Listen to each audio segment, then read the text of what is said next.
Природа в ярости.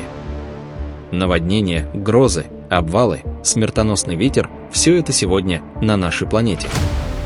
Люди спасаются бегством, техника не выдерживает, а стихия только набирает силу. Вы на канале «Горизонт событий».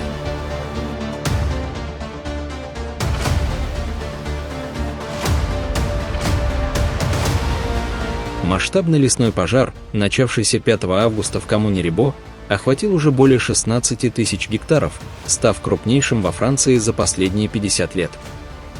Пожар стремительно распространился на регион Корбьер из-за сильного ветра скоростью от 70 до 100 км в час, низкой влажности и высоких температур в регионе.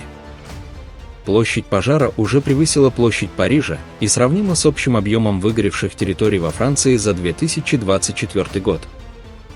По данным Министерства экологии, это крупнейший пожар с 1976 года, министр внутренних дел и вовсе назвал его самым масштабным с 1949 года, когда выгорело 52 тысячи гектаров. Пламя уничтожило 25 домов, это 80% застройки в коммуне Жанкьер и около 40 автомобилей. Без электричества остались до 4800 домохозяйств в 13 коммунах. Не обошлось без жертв. Погибла 65-летняя женщина, отказавшаяся эвакуироваться из дома в Сен-Лоран-де-Ла-Кабрильос. Еще один человек пропал, 9 получили травмы, из них 7 пожарных. Один пострадавший находится в критическом состоянии из-за ожогов. Власти эвакуировали тысячи жителей, в регионе перекрыты несколько автодорог. Более 1900 пожарных, 500 единиц техники и 16 воздушных судов задействованы в борьбе с огнем. Пожарные пытаются защитить горный массив Корбьер, но пламя остается неконтролируемым. Прокуратура Каркассона начала расследование причин возгорания, среди версий человеческий фактор.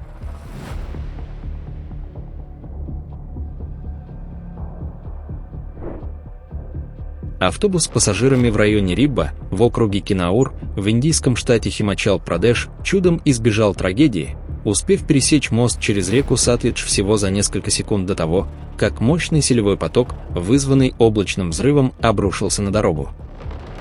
Инцидент произошел на национальной трассе NH5, соединяющей Шимлу и Кинаур. Ливень продолжительностью около 10-15 минут вызвал стремительный поток, который принес тонны грязи и валунов, снес мост и часть дороги. Администрация округа Кинаур и Управление по ликвидации последствий стихийных бедствий штата Химачал-Прадеш направили спасательные команды для оценки ущерба и расчистки трассы. В китайской провинции Гуандун с июля зарегистрировали уже более 7 тысяч случаев заражения вирусом чикунгунья, и власти провинции предпринимают меры, аналогичные мерам при COVID-19. Местные аптеки должны сообщать о лицах, покупающих любые лекарства для облегчения симптомов вируса. Также возобновлены массовые тестирования, у людей проверяют температуру и проводят массовую дезинфекцию в районах. Вирус чикунгунья разносят комары. Он вызывает лихорадку, сыпь, тошноту и сильную боль в суставах. При этом между людьми вирус не передается. То есть, чтобы заразиться, надо быть укушенным комаром, который до этого укусил зараженного человека.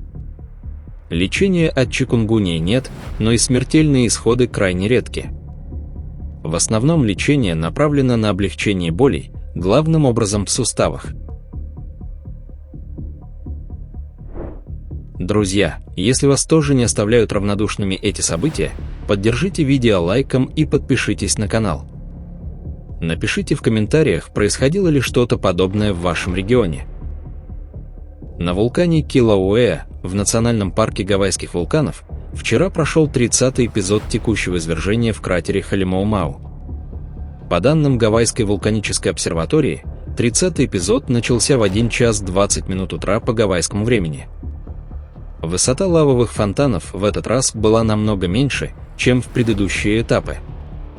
Северное жерло выбрасывало лаву на высоту 45-90 метров, южное жерло было менее активным, лавовый фонтан достиг только 21 метра. Сообщается о возникновении новой линии небольших фонтанов южнее старого южного жерла. В 12 часов 55 минут 30-й эпизод извержения внезапно завершился. Первым перестало извергаться северное жерло, через 5 минут остановилась активность и в южном. Лавовые потоки продолжали стекать с северного конуса еще около 5 минут. За время извержения лава покрыла около 20% площади дна кратера Халимоу-Мау. Извержение Килауэа с декабря 2024 года характеризуется эпизодической активностью с чередованием фонтанирования и пауз длительностью от нескольких часов до 12 дней. 30-й эпизод стал одним из самых коротких.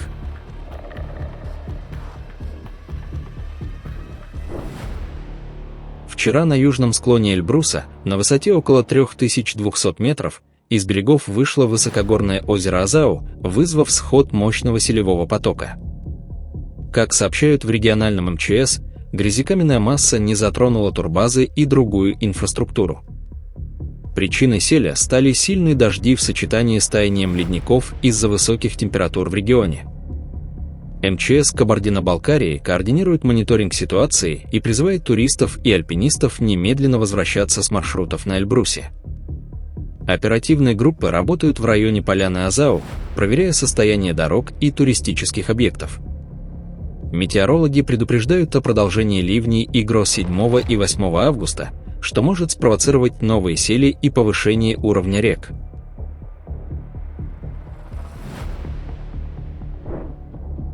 В период с 3 по 6 августа город Хуэйчжоу в провинции Гуандун столкнулся с экстремальным наводнением, вызванным рекордными 711 мм осадков за 3 дня. Из-за экстремального количества осадков река Даньшуй поднялась на 2 метра 19 сантиметров выше критического уровня.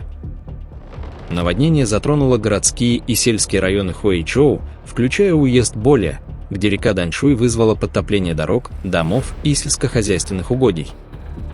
Власти закрыли несколько туристических достопримечательностей, таких как озеро Сигу и гора Луофушань, из-за риска оползней и подтоплений.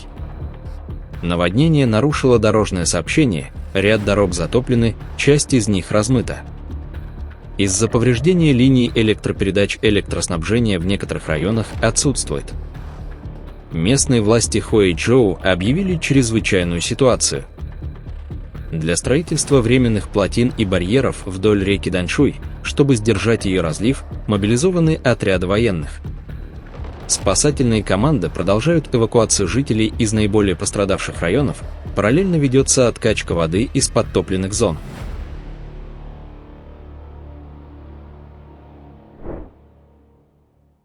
Город Бени-Мелаль, расположенный в центральной части Марокко, оказался во власти мощной песчаной бури. Начавшаяся утром, буря продолжалась несколько часов, достигнув пика к полудню. Сильные ветры, дующие с юго-востока через равнины Бени-Амир, подняли большие объемы песка и пыли из близлежащих пустынных территорий. Видимость в Бени-Мелале снизилась до менее чем 100 метров. Скорость ветра достигала от 60 до 80 км в час, песок и пыль проникли в дома и офисы, а также вызвали временные перебои в электроснабжении из-за повреждения линий электропередач. Сообщается о закрытии нескольких дорог, среди них трасса между Бени-Мелалем и Касабланкой.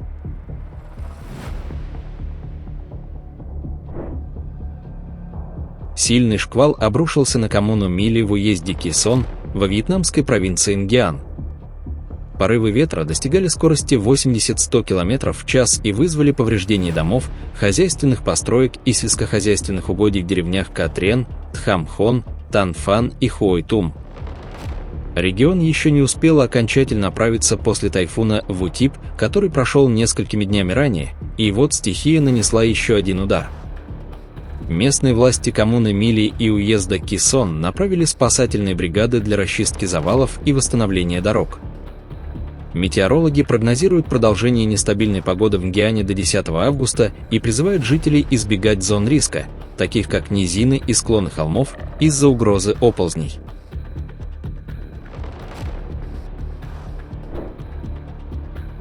Вчера вулкан Мерапи, расположенный на острове Ява, вблизи Джакикарты, вновь проявил активность, выбросив столб пепла на высоту около 2 километров над вершиной. шлейф пепла протянулся в юго-западном направлении. Сообщается о выпадении пепла в близлежащих деревнях Туна, Пакем и Длинг, а также повреждении сельскохозяйственных угодий, в частности рисовых посевов и овощей в районе Магелланг и Баэлали. Власти эвакуировали более 300 местных жителей и туристов из деревень в радиусе 5-7 километров от вулкана. В регионе действует второй уровень предупреждения о вулканической опасности с запретом на приближение к кратеру ближе, чем на 7 километров. Также рекомендуется избегать русла рек из-за риска схода лохаров.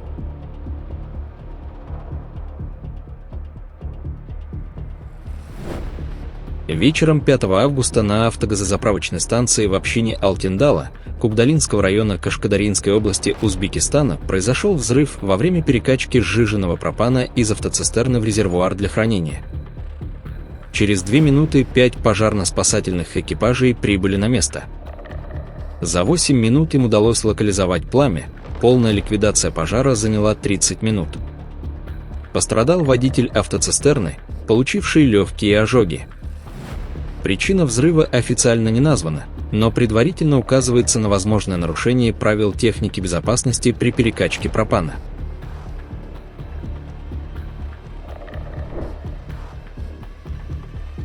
Приморской транспортной прокуратурой проводится проверка по факту происшествия на железной дороге, в результате которого вчера около 15 часов 30 минут на перегоне Артем-3 Шкотова дальневосточной железной дороги в Приморском крае произошел сход 19 вагонов с углем, следовавших в составе поезда из 63 вагонов.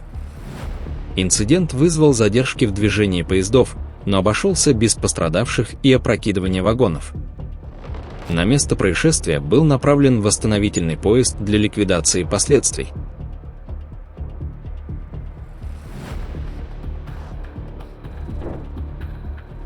На Солнце продолжается заметная вспышечная активность, только за минувшую среду было зарегистрировано как минимум 18 вспышек уровня С и М. Также на обращенной к Земле стороне Солнца наблюдается крупная корональная дыра, которая в предстоящую пятницу начнет активно воздействовать на нашу планету. Ожидается, что скорость солнечного ветра около орбиты Земли начнет расти уже сегодня, а 8-9 августа выйдет на значение в 1,5-2 раза превышающее обычное. На таком уровне скорость солнечного ветра продержится как минимум до середины будущей недели, резко увеличив на весь этот период нагрузку на магнитное поле Земли.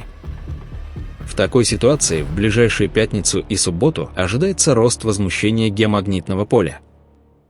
Точная сила возмущений прогностическими моделями пока оценивается в довольно широком диапазоне, от ограниченного желтого уровня опасности с достижением индексом КР значений в 4 единицы до формирования магнитных бурь слабого и среднего уровня G1, G2, а в отдельных случаях и до сильных магнитных бурь класса G3.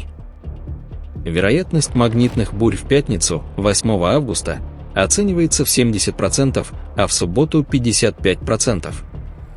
По информации лаборатории солнечной астрономии, более предметный и точный прогноз на неделю активных геомагнитных возмущений может быть сформирован в пятницу, когда станет понятна фактическая, а не ожидающаяся скорость ветра, а также будут измерены приборами остальные его характеристики.